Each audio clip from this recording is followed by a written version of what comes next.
Tonight on the Game On podcast, South Australia take it up to Queensland in the Shield and now sits second on the table. Can't say go the Redbacks though. Port Adelaide to play finals in the AFLW for the first time.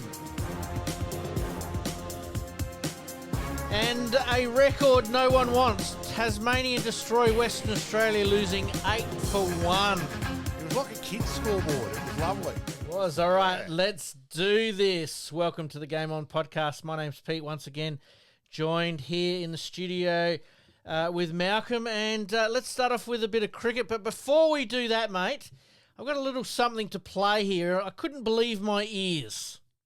Correct, Malcolm. You're out. Yes, Joe. I reckon this could go off. Malcolm's as big sharp as anyone Well, I know. think Malcolm's won the $1,000 before. Have you No, never no, before. No, he's never. Haven't you? I've never been on He's this never played it. Blue Boy. What about the Alma? At the Alma? No. No, No, never okay. been on at the Alma either. Right, okay. All right, All right. let's play. How old am I turning today? 43, 53 or 63? Probably body of 83, but 53. What is the Bluey's middle name? Gregory Scott, Yep. What's my test batting average? Is it 34, 44 or 54? 34. Bluey's dad represented South Australia in the 70s. What's his name? Bob, Yeah. True or false? I scored a century in my first two tests. true. In what year did Bluey make his test debut? 94, 95. What is my AFL team that I follow? I think you Crows. How many test centuries did Bluey make? 4. What am I a member of? What golf club? Kayonga, How many times did Bluey get out on 99 for Australia? twice. How many seconds left? Oh, there's still about 6 seconds. This is elite. Jeez, he Bloody hell, Malcolm. wasn't sure on a couple, No, but No, I weren't. He No, I backed wasn't. himself in. All right, well, okay. let's check the scoreboard, Tim Pine. 1, 2, 3, 4, 5, 6, 7, 8, 9.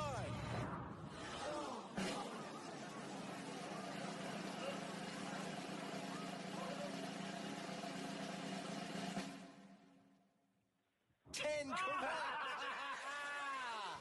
yeah, baby. Beautiful. Thousand smackaroos, Mal. Thank you, Gregory Scott. No, I admit I wasn't sure on Kayonga. That was the one I wasn't sure of. Why? I wasn't sure if you were Kayonga or Royal Adelaide. Okay. Well, I was Right. Teatree Gully for 30 so, years. And they Thanks kicked for you Gully, out. well and truly. And then, I wouldn't go near Royal Adelaide, so Kooyonga it is. Oh, well I love Royal Adelaide as well. Well done, Malcolm. Thank you, Gregory Scott. All right, mate. Greatly appreciated. Okay. Spend it wisely, my friend. Currently not working, so yeah, it will come in handy. Nice. So just trying to sell the book with Gregory Scott, with Gregory Blewett in it. What's the book called, Malcolm? The definitive rule book. It's not about the rules. It's rule book's my nickname. It's 40 interviews of past players, and it's not only about their career but life in general. Good man. Very good. And it's a good book. So, well done, Malcolm. Thanks, Blue Boy. Enjoy the $1,000, mate. Thanks, Bluey. How good does that feel? How good does that feel? Thanks to Auto Masters, our very Brilliant. dear friends. I love giving money away. Well, mate, there's no need to ask you what your good of the week was Yes. because that was an absolute beauty. Thanks to Triple M and the rush hour there, and obviously Bluey and Roo and Ditz, I No, believe. Bluey and Jars. Bluey and Jars. Jars. Bernie's on holidays this week, Right. so on the rush hour bit. So thank you to Bluey and Jars especially. And I've got to admit, it's been a weird couple of days because then life on the other foot. Some lady backed her car into myself in a car park today and tried to do a runner. And yeah, let's just say it's been a couple. One extreme to the other, mate. You've had the yin and the yang here, mate. Yeah. Mate, as we like to do, we like to give our sponsors a plug, and I'm assuming Roger Steen is going to be on the speed dial, mate. I have spoken to Craig, obviously, this afternoon. Yes. So, yes, I will be seeing him tomorrow morning. Yep. Yes. Best of luck with that there. And then obviously our other sponsor there, Gary KRIEVS. Yep. Anyone out there looking for a house or a rental apartment or anything to do with real estate, Gary's our man. Yep. But we'll get into that in a minute. All right, mate, let's get into Around the Grounds. Around the Grounds.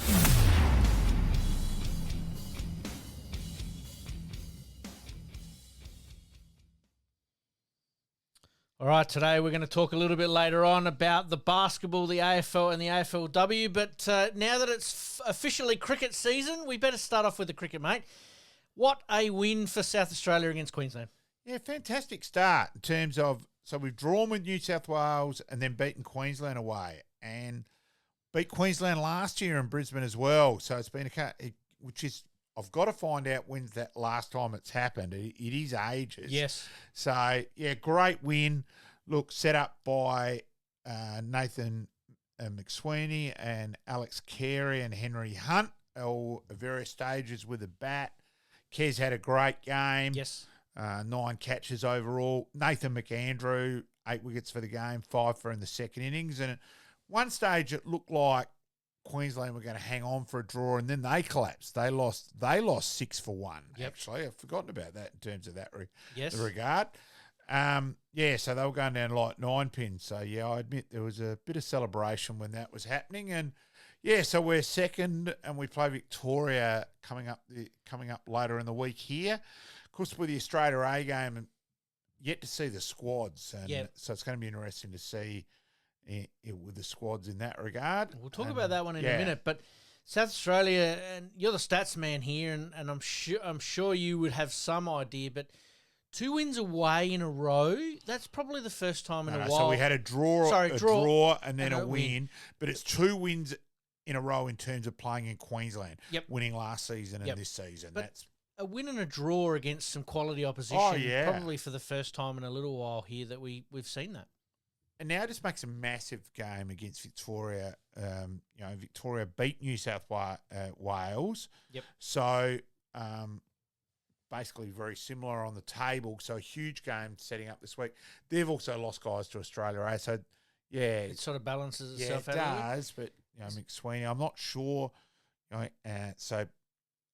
Travis didn't play last Shield game because of the birth of his second child, so hopefully Travis is back. Mm-hmm. And so Travis and hopefully Alex plays. Again, annoyingly, the squads haven't come out. Yep. So, yeah, we'll see where we are, but it's a huge game. Unusual for Australia A games to be sort of scheduled at the same time? No, they do. They do clash, yeah. So, and as we know, so the Australia A game against India effectively comes a bat off for the other opening spot. Yep. And look, Bancroft... Look, I don't think they'll pick Bancroft. He did make a pair first Shield game. He hasn't made runs in Shield yet this year. Yep. So that side of things. Harris, look, Constas, who I think is a distinct possibility. Yep. Let's remember he does come from New South Wales. Yep. But, look, he's probably the most junior that's been spoken about since Ricky Ponting as a kid. Mm-hmm. There's been big raps on him for a while within cricket. So I still think he's probably the front row, but I think Nathan McSweeney is still a big possibility as well. He's certainly put up his hand, hasn't he? Yeah, and it's just going to be interesting to see the Australia A game on what the batting order and that is, because you've got Constas, Bancroft, McSweeney and Harris. So how that's going to fit in the top 4 and how they go from there. Now, McSweeney's captain, does he have control over the lineup? He's certainly involved in it. Yep. I think with this... It wouldn't be just the captain sets it, because of the setup of the game. Yep. So, yeah, look, not sure on that, but it's probably going to be one of the more Australia A games where you're actually going to follow it a bit more because they've been a bit Mickey Mouse games. Mm-hmm. Australia's named a stronger side. Now, hopefully India will go with a reasonably strong side as well, especially after they've just lost to New Zealand. Yep. So you think they might go, right, we've got to prepare a bit better on this and play. So I think it's got the potential of 2 pretty strong sides. Does that sharpen them up a little bit, losing to New Zealand? Like, hey, we need to start doing the work here? I would hope so. And I think Rohit Sharma is unavailable for the first test. So purely him being unavailable, I think it's going to put pressure. Hey, we're going to have to play a full-strength side. But you've got Rohit Sharma and Kohli have both been struggling as the senior players. Maybe I think we probably India and Australia a little bit of a similar boat. There's a transition period coming. Yep. So, after losing in New Zealand and after New Zealand have been beaten by Sri Lanka, that it's going to put the pump. So I think, I do think they'll be pretty full on sides, I think. So I hope so. Swing back to Australia here. Yep. Obviously, young Constas there. Yep. is the front runner. You're sort of saying, is this the right series to blood him if they do go down that track? And if they do they stick with him for, say, 2 tests, maybe? I think 3, they've got to go with him. And go with him for the whole Go lot. with him. That's fine. That's how I think. Yep. Look, there's two lines of thought there. There's the thought, well, hang on, is he ready? Yep. Only 6 games. Is it too big a series? But then there's also the other thought, well, hang on, Kawaja's 36. If he has an off series, so therefore you want to bring in 2 new opening batsmen. Yep. There's also the thought, okay, if we go with Constance now, he's going to have played Test cricket for a year before playing England in the Ashes. So there's conflicting thought processes there. And what are your thoughts on that? Which way would you go? Look, I wouldn't mind to see the kid play, but I do think the other player who's got to be considered because of his Shield form over the last couple of years is McSweeney. Now, Inglis's name's been mentioned. Well, he's had a purple patch at the moment, but he's batting 5 or 6. He's never opened. So I think that I don't agree with that line of thought. Where McSweeney's batted 3 and 4, and I'm sorry, batting 3 or 4 for South Australia the last 2 years has meant he's virtually opened. Yep. We got actually 100 opening run partnership in the game against Queensland, and that set it up. Yeah, which is, I think, who knows when our last 100 run, especially in the first innings, has been. So, yeah, I wouldn't mind Constance, but I'm a big McSweeney fan as well. Yeah, absolutely. So, obviously, we're talking about the top of the order, but let's talk seriously about Steve Smith and Marnus Labuschagne. Labuschagne's not exactly setting the world on fire at the moment. He'll probably come out and prove us all wrong and absolutely turn one on for the ages. But is his position a little bit shaky? I don't think yet. No, I still think he's still got a few runs in the bank. And, I'd be dark if they open with Travis. Leave Travis at 5. For mine, Travis bats 5, 5, 5 or 5. Well, he's the anchor, isn't he? Well, he can either go... He can win the game from there. Don't stuff him up when he's been so good overall at 5 and inconsistent times. And the way Travis bats is always going to be that way, but he wins your games. That's right. So leave him at 5. Marsh has first dibs on 6. So, that I agree with. It's more Smith and Labuschagne that I'm going... This I is an think interesting series it for is, them but personally. getting Smith back at 4, I think, helps. Yep. Didn't have a good Shield game. He got one terrible LBW decision. Yes, he didn't play a shot, but it's got to be somewhere within 3 stumps, not within about 9. Yes. So that was a pretty average decision there. I hope he comes back at 4. And look, it's really ironic. You've got Smith v. Coley, both batting 4, both with question marks over themselves. So it's and that you imagine those two of the fighting each other Yep. in that way as well. So, yeah. So if you talked about that perfectly, you led me in nicely there. If you were talking player for player, trying to beat your opponent directly, do you think the Smith-Coley one is the key? Certainly one of the keys, Yeah. no doubt about that. You got Bumrah at the top, Ken, Stark and Cummins and Hazelwood there. Mm-hmm. So, and it does look like it'll be the same bowling attack. Yep. How much longer can this bowling attack keep going? Well, so there's question marks there to be added. Again, you've led me perfectly into that next phase is we're all worried about the top of the order. But what's happening down the bottom there as far as bowlers go? Because Australia could potentially be looking at a new bowler coming in as well if someone gets injured. Yeah, I think Fergus O'Neill's in the equation from Victoria. I think he's got a lot of promise. Yep. He's probably the one. Look, Nathan McAndrew on his Shield performances the last couple of years has got to be around the mark as well. Michael Nessa as well, but he's probably fallen away a little bit. It probably his age. Yep. You wouldn't thought they're going to replace with a bowler there. Yep. So same with Scotty Boland there. So yeah, maybe. And no Cameron Green either. Yeah, This is the other thing. And they need Marsh bowling. He didn't bowl in the Shield game, so they need him bowling though. I thought he might have bowled a few overs in the Shield game, but he didn't. So yeah, we'll see. See what happens. Very, there. very interesting. Yeah, and then of course we've got to go to this game.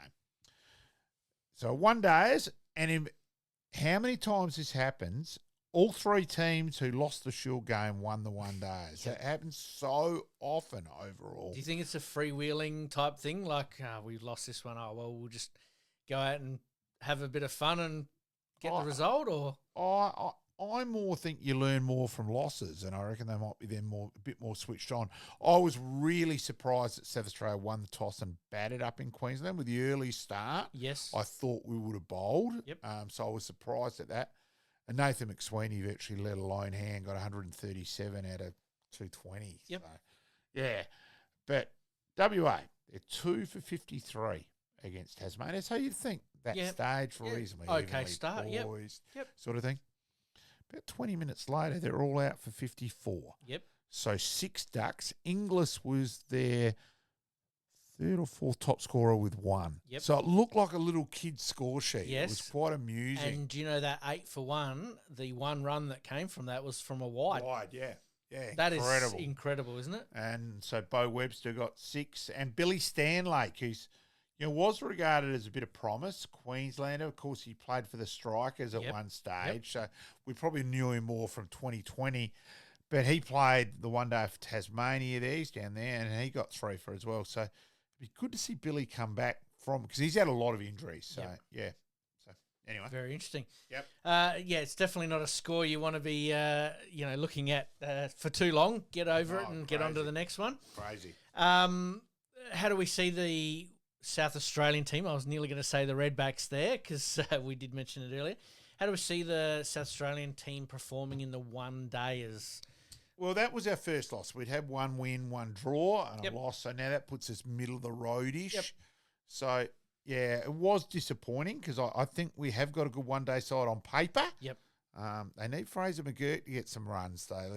All the glory about Fraser McGurk, but it's a bit too much on one innings for mine. Mm-hmm.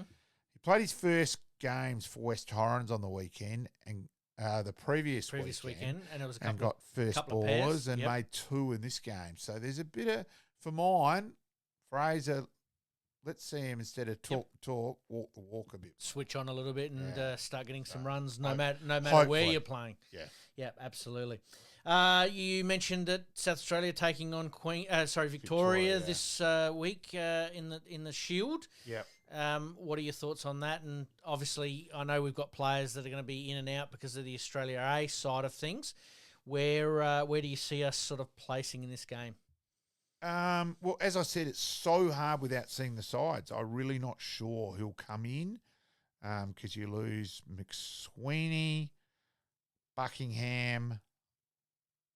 Not sure if it's McAndrew. There's 4. 4 we've lost there to it. So are they pulling them from the Premier League teams to obviously fill that?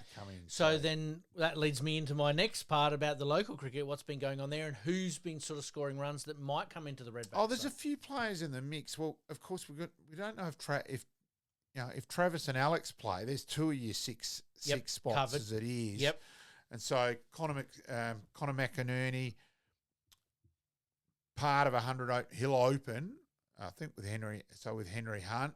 So Daniel Drew, if it's Alex and Travis play, there's only one more batting spot. Now, Tom Kelly made 100 on the weekend. So whether Jake Lehman keeps his spot or Tom Kelly, who made 100 for Sturt on the weekend, comes in, I think it's probably one of those 2. Mm-hmm. And if there's others out, I think they'll both play. Yep.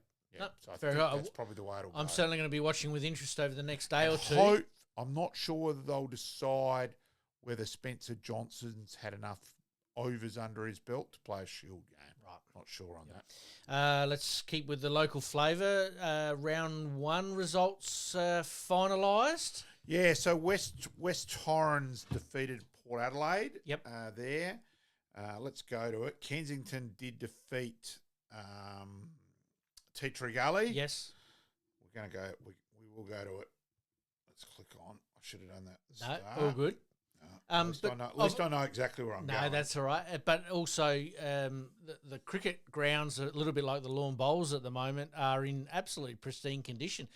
Weather conditions has produced some good pitches for runs. Yeah. A bit like as I said with the lawn bowls at the moment, they're actually flying. And Adelaide have come up from Div 2, drew with Glenelg. So Glenelg, with the the other side last year, who was very strong, made the grand final Yep. all 3 grades, didn't win any of the pennants, but they were certainly around any of the flags, Yes. but they were around the mark. Yep.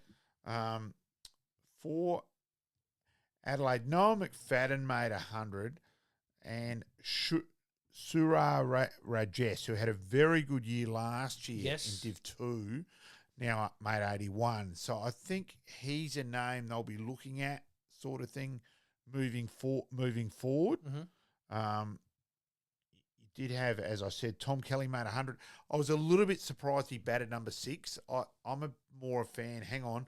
If you want to play state cricket, I'd rather see you batting your top 4 at your club. Yes. So Brad Davis, the evergreen, there as always contributed with Sturt. Look, they chased down 273 from Adelaide Uni and got them reasonably comfortably at 5 for 304, only off 61 overs. So they had a lot of overs. Well, that's a bit like you Still answering to the spare. Bluey questions with 6 seconds to spare, mate. You had plenty to spare. Plenty to go.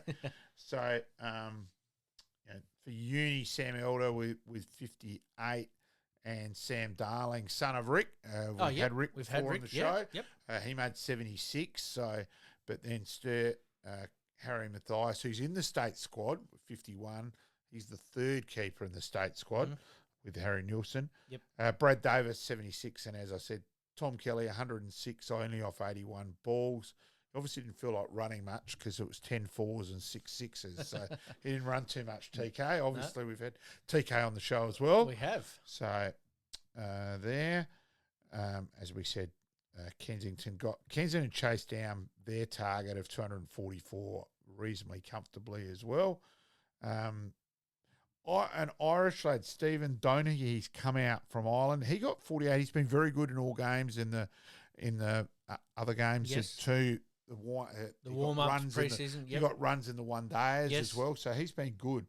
Christian Lettercoat made 96 and Henry Hunt 68. So Henry Hunt comes back in for the second day and batted 3, contributed there. So probably the pleasing result in terms of the Div 2 side of things was the Saka under-19s, who struggled a bit last year overall. Yep. Beat Woodville, who'd come down and chased 269 and got them easily at 4 for 273. Yep. Of which Tom Brown, who's a uni boy, they've moved him up to open. They consider him an opener. It's a little bit amusing because uni don't apparently, but he got 101 not out. And Kane Halfpenny made 59. Teacher Gully boy, so so they got them reasonably easily with Kyle Adams and Luke Szabo making 47 as well, both of them. So a lot of runs. Yes. Well, like I said, the pitches. Yeah, I think the pitches are playing a huge part of that. So, yeah. Mate, my question without notice here is obviously this is the second year they've had Division 1, Division 2 type setup. Do you think it's helping the depth of players at the moment, or is it just that the grounds are in fantastic condition and runs are being made? It's a little bit hard to tell, Jake Lehman made the decision to go to Kensington. So, and East Torrens had a win too. I should have mentioned that. Yep. Div 2. Apologies there. No, that's I'm sure Mike Kramer and a couple of the East Torrens They'll boys let you know about it. will let me know on that side of things. Yep. But Jake made the decision to go to Kensington to play Div 1 to still give him the best chance of playing state cricket. So, I don't like that, but I understand why. Yeah. Players move clubs for opportunity, and if they're trying to achieve certain things, then I can totally understand that. And Ryan King, who made the blistering 180 odd in the one day, has made 81. So he's had a good start to the year as well. Ryan King, a lot of ability. I think he is good enough to play state cricket. Okay. So, yeah. Very interesting. All right, let's talk a little bit more international here. We did sort of touch on it a bit last week, but let's talk about it a little bit further. New Zealand have had a huge week, not only winning massive. the women's, they then beat India in India for the first time in a long time. Yeah. And then the Silver Ferns in the netball are absolutely braining Australia in the Constellation Cup. Mate, incredible. Do you, like I mentioned a touch earlier, does this sharpen up India for the Australian tour? And where does that leave New Zealand at the moment? Because I'm a little confused. They lose to Sri Lanka, and then they go and beat India in India. Now they play England and New Zealand next, so that's going to make that a pretty big series whether it keeps New Zealand as a chance to make the World Test Final. The World Test Final is so hard to follow because teams play on different number of Test matches, and so it's not an easy follow, and that's coming from a cricket nut. So I always take that with a bit of grain of salt. Well, you got some teams that are playing 7 matches, and there's only other teams that have only played 3.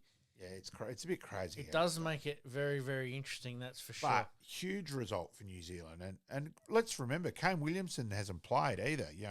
He's still the New Zealand's best batsman. Yep. So Tom Latham, an incredible start to his captaincy career. Winning India, I'd say that'll do me. Thanks. Yeah, I'll just go to the bar the rest of my life. Yeah, that. It is. So, sensational start. And look, Mitchell Satner, again, shows the value of a left-arm orthodox spinner on a wicket which turns a lot. Yes. I'm a big fan.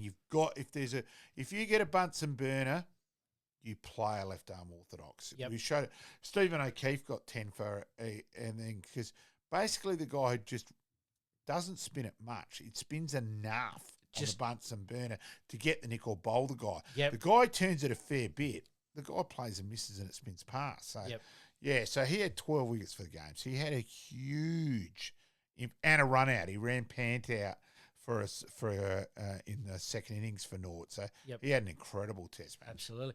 And then the other one was Pakistan getting over England. Mate, do we put Bazball to bed? If you're England, because I'm hearing more and more of the commentators going, this has just got to stop. It's just crazy. I think they're still too pig-headed with it. I think they've gone too far with it. Instead of going, hang on, there's times to batten down the hatches and fight our way out. Yes. And, I just think there's got to be a bit more common sense at times. And big question marks on England's batting lineup. Ollie Pope is feast or famine. Mm-hmm. So he got 154 a few test matches ago. And I think he's made 180 runs total. It's just ridiculous, the difference. And so, there's big question marks there with England's side. Big question marks on Ben Stokes' form. Yes. Is he do and that? So that was certainly going to be the question that I was going to ask. All right, mate, one last one before we get out of here. If you had to pick one opener for Australia, who's it, just quickly? I know it's hard, but... Yeah, I'm still probably on the Constance ban, but it's Constance or McSweeney for me. All right, let's take a quick little break here, mates. Coming up, Adelaide wasted a few opportunities against North Melbourne, the league leaders. And the Gold Coast 500 sets up an interesting showdown here in Adelaide. And the 36ers get up in overtime, and a couple of imports absolutely lighting the court up. You're listening to the Game On Podcast. We'll be right back after this short break. Looking to buy or sell your home anywhere in Adelaide, from the hills to the sea? Meet Gary KRIEVS, your dedicated local agent from OUWENS CASSERLY Real Estate. With unparalleled knowledge of Adelaide's housing market and a commitment to exceptional service, Gary ensures a smooth and stress-free experience for all your real estate needs. Trust the expert, trust Gary KRIEVS at OUWENS CASSERLY Real Estate. Your next dream home awaits. Contact Gary today on 0422 071 317 or on email garyk@ocre.com.au. And for more listings, please visit owenscasserly.com.au. Make it happen.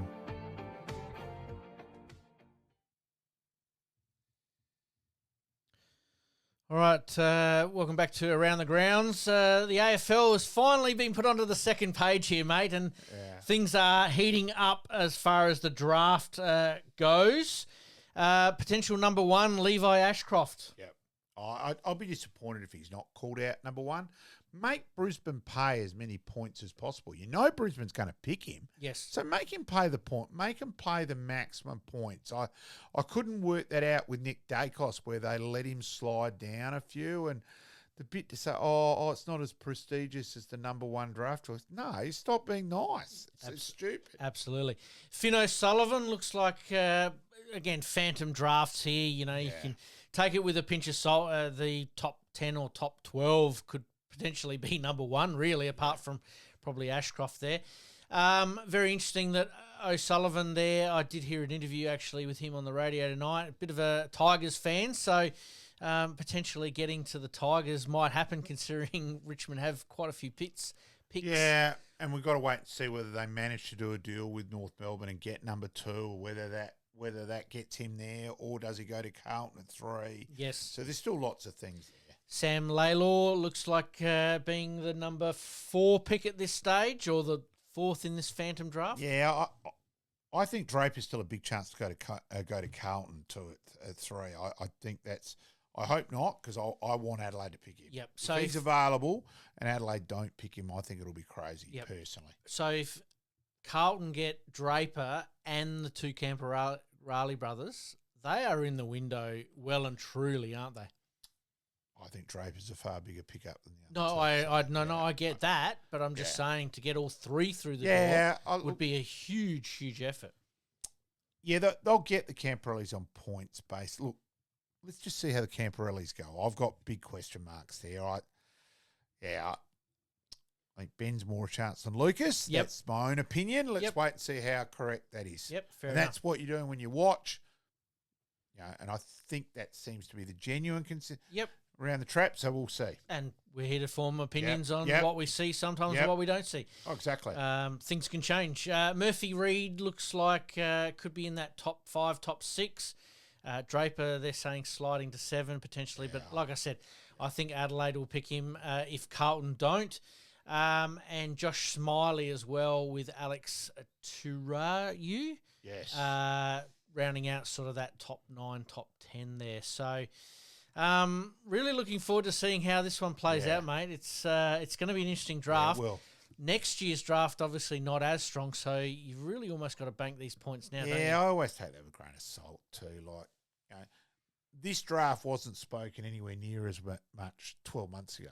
Now, who's to say another 12 months out of this draft? So, yeah, let's wait and see on that one. We did talk about Ashcroft there being off the market. I think I agree with you. Points are going to be important, and Draper, as we said there, for Adelaide.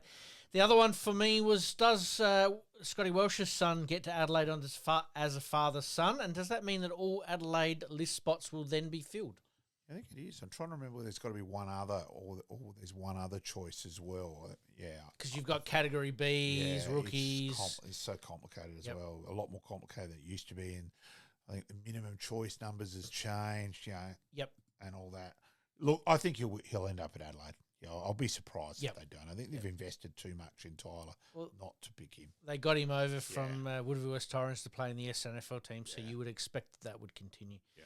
That's for sure. All right, let's leave the AFL alone for a minute or two and get on to the AFLW. Adelaide going down by 8 points to North Melbourne at Nord Oval, the home of football, as you like to call it.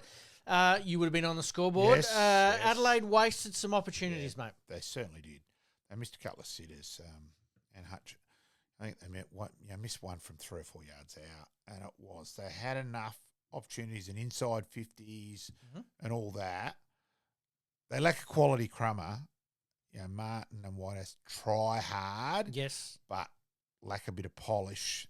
That's probably the real weakness in their side. Yep. Yeah, and I didn't think Jess Allen rucked as well. Got a hand of the ball. There was a bit Riley O'Brien-ish, just hitting it. Is that a case of players getting tired because of the schedule? It's catching up. Like, I've certainly, as I've made very clear, I rate Sarah Allen for her footy smarts. And for mine, she's not moving as freely as she's not a natural a super athlete. Yep. But reads it, gets to the right spot. Thought she was better Friday night than a couple of the other games. Yes. But I'm sure she's one example of where the game's so close together is really her. And look, let's see afterwards how many of them ice absolutely all over. Now, while that's common, it still means a hell of a lot if you're going to try and play 4 and 5 days later. And the draw's been ridiculous, and all it's done, remember too, it's just made it more and more contest. Now that if anything, the girls need the bigger gap than guys because the guys move the ball out the space. It can still be where female is just more bash. Yep. You know, so the men's is probably a little bit more, I suppose, skilled and it's violent contact, but a lot less of it because the ball does move quite quickly. the girl is just so consistent with bash and crash. Yep, absolutely. Indigenous round, obviously, there for the AFLW.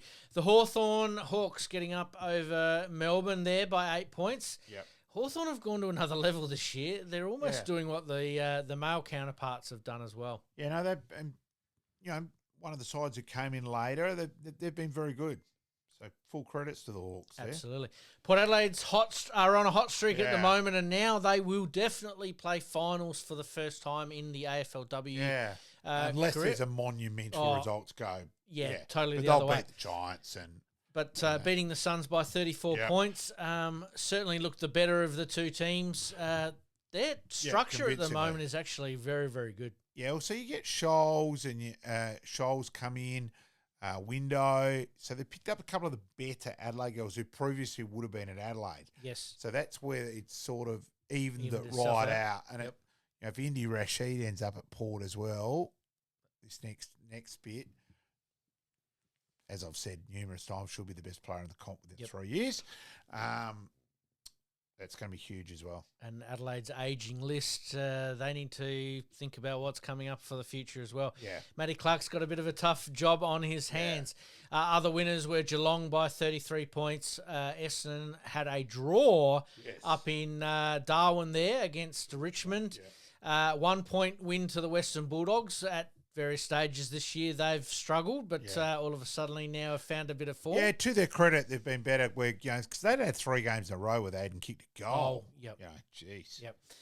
Carlton, the Mighty Blues, getting up over Collingwood by 4 points there at Victoria Park.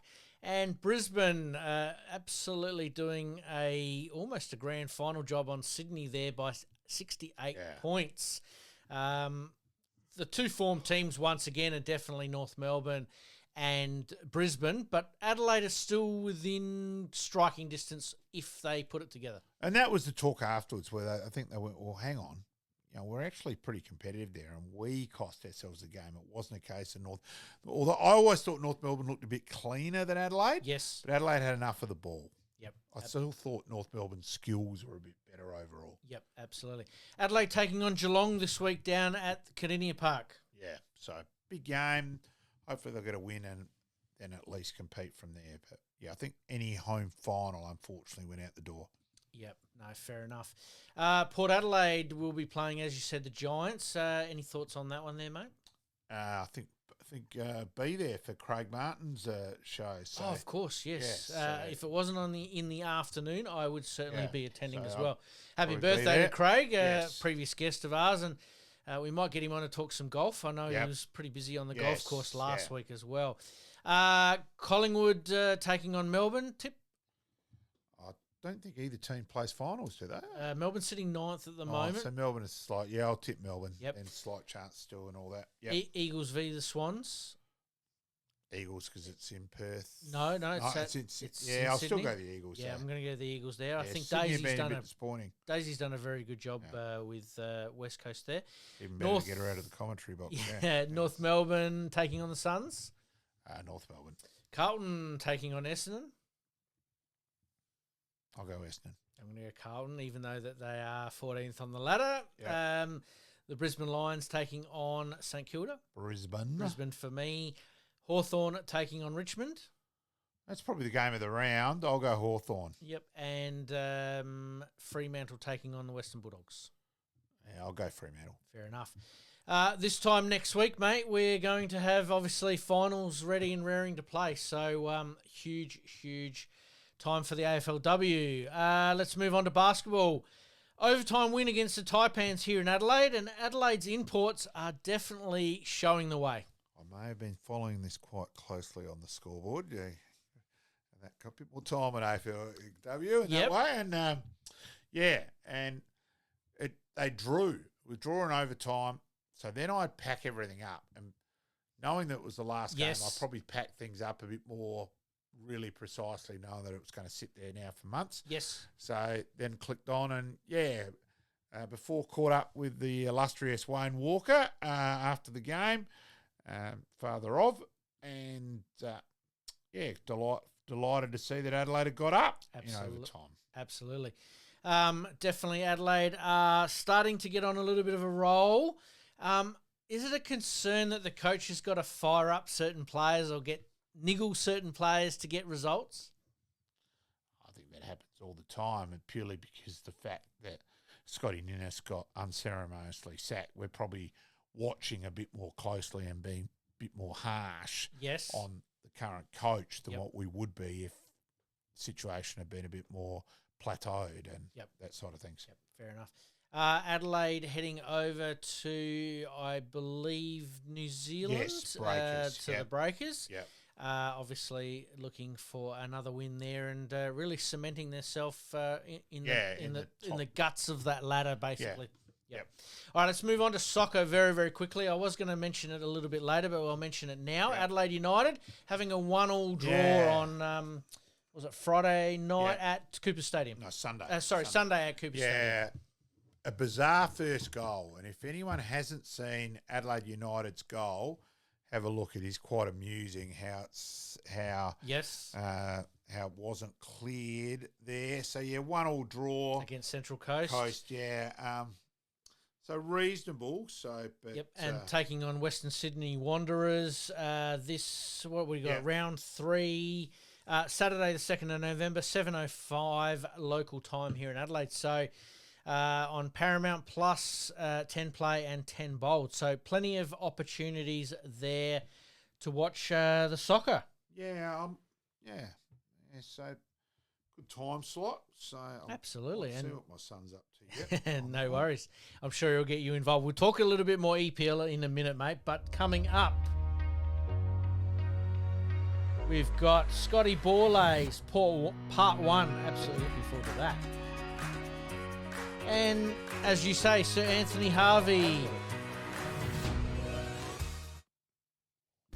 You're listening to the Game On Podcast. We'll be right back after this short break.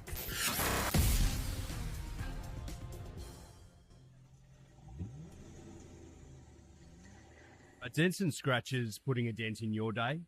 Introducing Roger Steen Crash Repairs Adelaide, your trusted solution for automotive woes. With over 2 decades of expertise, Roger Steen Crash Repairs guarantees top-notch service, restoring your vehicle to its former glory in no time. From minor dings to major collisions, our skilled technicians handle it all with precision and care, using state-of-the-art equipment and techniques. Roger Steen Crash Repairs saved my car. It looks brand new. Fast, friendly and reliable. I wouldn't trust anyone else with my vehicle. Don't let accidents slow you down. Visit Roger Steen Crash Repairs Adelaide at 14 Penner Avenue, Glynde, for quality service you can count on. And here's a special offer just for our listeners. Mention this podcast and receive a $100 discount on your repair. Roger Steen Crash Repairs Adelaide. Excellence in every repair. Flashbacks.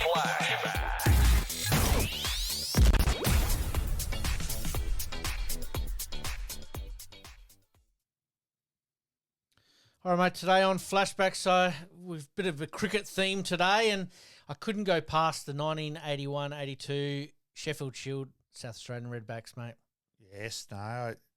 And the winning run hit by Jeff Crow off the late John Scholes. The ball probably landed about where you are compared to where I'm sitting. So right. Really close. It was one where I nearly could have reached over the fence and pinched off with a ball. Yep. So 81, I was 18. Malcolm Dolman invited me into the rooms afterwards. Now, certain late David Williams Hooks wasn't overly happy with that. Yep. But I actually just sat in the corner and really for the night hardly said a word and was like a kid on a candy store. And yep. Yeah. Just soaking it all in. Yeah, and then the players left and went to the Grenfell Tavern from there, and I sort of staggered home about midnight and was an interesting walk down the steps of the grandstand, and I wasn't the only one who struggled getting down those steps, by the way. But yes, a great memory there. On the first day, Julian Weiner got run out by a brilliant piece of fielding by Brian Vincent off Sam Parkinson, which got us back in the game. And then Andrew Sincock, a couple of wickets for stumps, bowled Davies. I'm doing this off the top of my head. Yeah, too, you're by the doing way. very well, mate. And then with the batting, everyone sort of contributed. So Flipper and Rick Darling opened, both got runs. Hooksy got runs. Invers, we batted this consistently right through that innings. Yep. And then bowled them out on the last day, and then had the run chase to 120, 140 odd. Flip and Rick Darling, reasonable start, and then Crowe and Flip finished the job. And fantastic memories. Absolutely. All right, well, let's sit back and relax and enjoy the last couple of minutes of the Sheffield Shield win. And the 5th Victorian wicket down to 193. 24 runs later, Sacrosanti chasing a leg by. Batsman on strike, Brad Green, isn't interested. Both Vicks caught at the same end, and a tragic result for Green. The Vicks tail then started to wag until Vincent trapped Callan, caught Crowe in the gully. The end of a 64-run partnership. Vincent strikes again, and another top catch to David Hooks. The end in sight. Sleep to Jim Higgs, and after a long consideration, the umpire rules him out, caught at the wicket. Victoria all out 286, leaving South Australia 161 runs to win in about 150 minutes. The home team got straight down to business. Wayne Phillips hitting Ian Callan to the fence.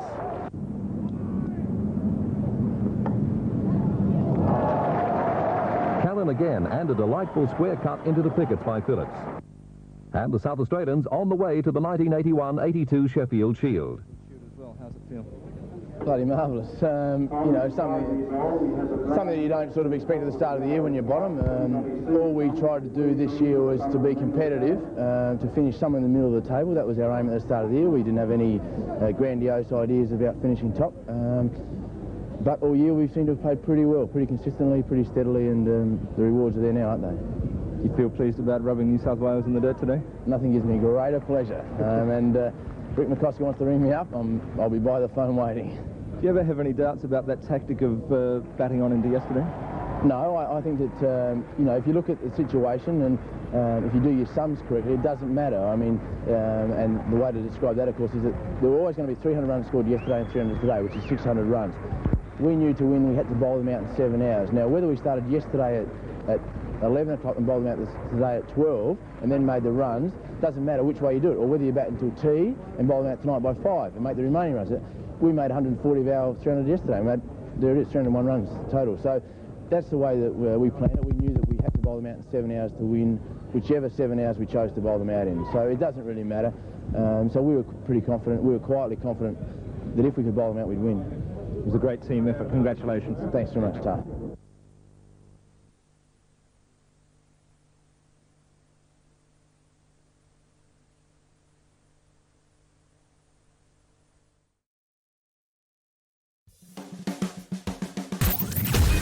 Extra time. Big finish.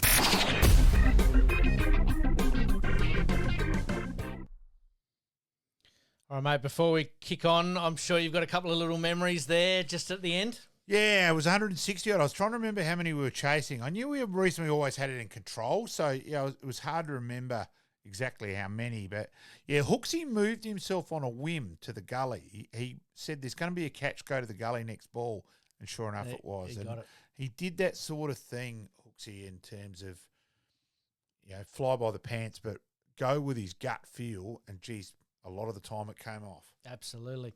Let's talk tennis, mate. Aussies well represented at this year's end-of-season tournament. Thompson, Purcell, Ebden and Perez all qualify for the last tournament of the year, or the major tournament at the end of the year. We're certainly getting numbers up there. We just want someone to come through and win a bit more, but there's huge progression, no doubt about it. Well, first time for a little while that 10 Aussies are inside the top 100. It's fantastic. It's a great feeling towards the end of this season, and everything starts again, obviously, in January at the Australian Open. But I feel like we're a bit better placed than we have been for a long, long time. Certainly depth-wise. And the big thing, let's also remember the ridiculous number of nations who play tennis and are around the mark. So 10 in the top 100 is huge. Absolutely. Let's talk NBA. LeBron and his son take the court together. It was a historical moment for the NBA.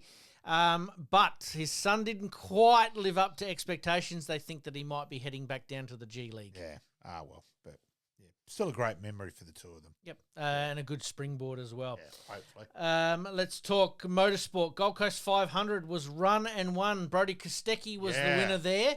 But it now sort of keeps things alive for Adelaide. Yeah. So which is fantastic. Absolutely. More and more crowds coming to Adelaide for all these events. It's almost getting to that silly part of the year again where there's just stuff on. And we've said it before, well done to Peter Malinauskas and his team to get these events here and absolutely have the city buzzing alive here. So really looking forward to that. All right, mate, we're whizzing through them pretty quickly here. The World Series is underway, but Los Angeles currently hold a 3-0 lead. It's going to be hard for New York to catch up now, isn't it? Yeah, you certainly money's well and truly on Los Angeles to get to capture that. Yeah. Obviously, Los Angeles winning the Dodgers winning the first 2 games at home, getting the first one away certainly puts a bit of a dent in New York's aspirations. That's for sure. Yeah, very much so. That's huge. It's going to be tough. Yeah. We'll go back to the soccer a little bit there. Manchester United sacked their coach. Yeah, look, where they are on the table at the moment, it was going to come. Yep. Yeah, so kabang. See you later. What about teams after dynasties of coaches that have done very well? Because they've had 6 or 7 coaches since the great man decided that he was moving on. Alex Ferguson moving on, or Sir Alex Ferguson moving on. Same can be applied here with Essendon. They've not been any good since Sheedy's sort of hung up. Yeah. Is there any other teams or any other dynasties like that have not done so well after such a figurehead has left? You certainly had Brisbane there for a while with Voss and that way, and then they stagnated there, and now they've finally come good again. So that's probably one. But, yeah, it's just Manchester United. Remembering there's no, in terms of over there, it's just generally the same teams that contend. So where they are on the table is just unusual. Yeah, and unacceptable as far as they're concerned. Ange Postecoglou starting to show a few little cracks. Yeah, there has been. Here and there. Yes. Mate, do I dare ask how QPR are going at the moment? No, you don't ask. Nope. All right, next question. No. Chelsea are going all right. We're Shies and Housing. And Chelsea are going all right at the moment, so I'm actually not too we did get a draw on the weekend. Yeah. A 0-0 result's a great result for QPR at the moment. There you go. As I said, Chelsea going all right, so I'm pretty happy at the moment. All right, mate, let's talk SANFL. Any potential news on Nord coaches? Well, it's a bit hard. James Fantasia's overseas. Now, okay, you do link-ups and all that as well, which I'm sure is happening. Look, there's a few names mentioned around the traps. Jade Sheedy's name's been mentioned. Yep, I did see that one come up. Darren Pfeiffer's name's been mentioned. Jace Bode, but I think Jade Sheedy, he's certainly, my understanding is he said the Flyer's been relit and all that. Probably recognised himself, my word around the traps. He admitted he got too intense for his own good. Yep. Interesting enough, what we've talking about Scotty BORLACE, a bit about that along those lines tonight with Scotty. Yeah. So we'll just wait and see. Look, but Glenelg already. Well, they get partying them back. They recruited Purcell. Oh, good luck. This is where I was going to go with it. Some of the comings and goings. Adelaide don't have any coming at the moment, but they will obviously soon. Elliot Himmelberg, Ned McHenry, Patrick Parnell, and Will Hamill, and Lockie Gallant, obviously out of there. But can we get him? Let's say I'll have $1 on Ned McHenry playing at PAC. Okay. All right. $1 it is. There you go. For Glenelg, their comings, and this is where I was going to go with it, and you sort of led me beautifully into it, is at this stage, probably Glenelg and Sturt have recruited the best. I know there's a fair way to go, but they've got a bit of a head start. But massively. Jared Lyons coming from Brisbane, Patrick Parnell and Luke Partington, as you mentioned there. They do lose Matthew Snook, Will Gould and Austin Kosicki and Noah Sims as well. So couple of outs there, but some very, very handy ins. Big chance to get Sam Durden back as well. So, God, good luck. Absolutely. Obviously, Nord, we've talked about their outs. Yeah. They're going to have to get some pretty quality ins and get it quite quickly. But let's talk Sturt very quickly. Mitch Crowden coming from East Perth. Yeah, comes back. Yep. Marty Frederick coming from Claremont. Yeah, comes back. Lachlan May from Nairn. I can't pronounce this last name, but he's come from the Ramblers and Murray Bridge. Macaulay Carr. Yep, no, I'm not going to attempt it. Apologies there. Yeah. Guy Page, obviously moving on. Stephen Slimming. Yep. Luke Puncher and Ben Jeffries and Charlie Moreland. So, a couple outs, but some very, very handy ins. Look, I think Glenelg, though, at the moment, Jared Lyons will dominate the SNFL too. He'll come back with the right attitude. Pretty pumped to play with his brother. Yep. And Partington as well. Jeez, yeah. Yep. Glenelg have certainly topped up where they needed to. Jared Lyons, maybe early front runner for McGarry Medal. I know it's early, but you'd have to say if you think he's going to dominate, I think he's going to dominate too. Yep. Interesting. All right, mate. I know we did ask, and I've been asking for a couple of weeks now, the dinner party. He still hasn't put his dinner party list together. No, let's just say a certain accident put things on the back burner today. It was going to happen this afternoon, and until that happened. Nope. Yeah. Fair enough, mate. Any last-minute questions, good, bad, the ugly for the week? No, the best bit was obviously winning the quiz, personally. Yes, absolutely. But yes, worst bit was the prank. Yep. Stupid cow. Going 7 second delay. What I think about that? So look, good with South Australia winning a 2 in the Shield game. Absolutely disappointing the one day, but look, I can't deny Shield for me is the mecca. Yep. Hey, and I'm not a cricket nuffy, and I thought it was fantastic too. Yeah. I was punching the air when I thought it was going to be a little bit tighter than what it was, and then all of a sudden I came back to it and they'd won, and it was like, hey, happy days. Yeah. So big game this week. So absolutely. My good for the week, like you, was the Redbacks winning there. My bad for the week was probably Adelaide squandering opportunities there in the AFLW. My good there was probably Port Adelaide making the finals for the first time as well. And my ugly is probably England and losing to Pakistan and the way that they went about it. I think we're probably going to have to put a jar on the table, and each of us have got to throw money in if we say Redbacks, because we're not allowed to say that anymore. No, it's very South much Australia. South Australia. Yep, no, fair enough. Yeah, so and don't worry, I'm the same. I'm still saying it. But see how we go. Absolutely. All right, mate. We better wind things up there. Once again, I thank you for joining me tonight. It's been a big night. We have interviewed Scotty BORLACE. Yep. Part 1 of that will be coming up on Friday, so listen out for that. And if you haven't done it so far, on our YouTube channel, Facebook, Instagram, and any podcast provider, Apple, Spotify, anything else, please like, rate, and subscribe.